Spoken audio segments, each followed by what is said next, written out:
The purpose of this video is to show alternate methods of cutting surfboard blank outlines. The goal is to guide builders away from the handsaw and towards the router and the hot wire cutter. The following are results of tests of tools for outline cutting.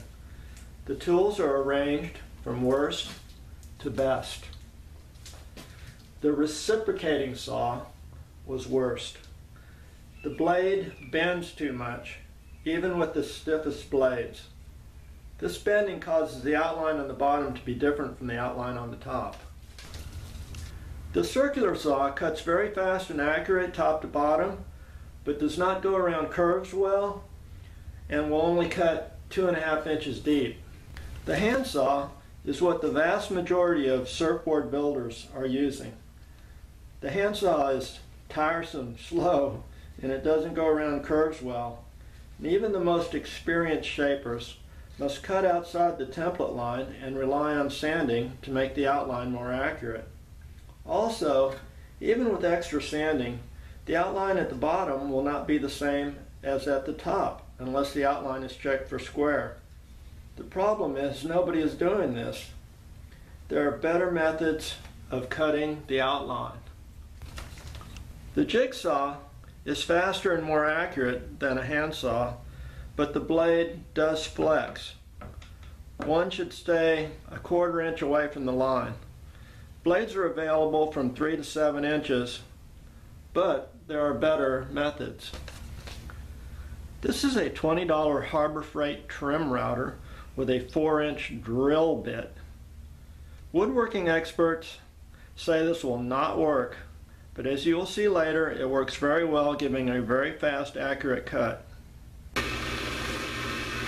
Check the drill bit for wobble by observing it in a drill at low speed. The drill bit must be perfect with no wobble. Do not use an old bit or a bit with wobble, or it will break and fly across the room or hit you. This bit is no good. This is a good bit. When trying this your first time, just toggle the on-off switch very rapidly. Just click, click, just as fast as you can, and don't allow the router to get up to full RPM. That way you can observe the bit and see if it's wobbling. This is the fastest of all methods, cutting 3-inch deep at exactly 90 degrees. Incidentally, a 3 to 4 inch router bit is rare and costs 10 times more than a drill bit. It's a router with a standard drill bit. This is 2-pound EPS foam. This is roofing felt that's masking tape down.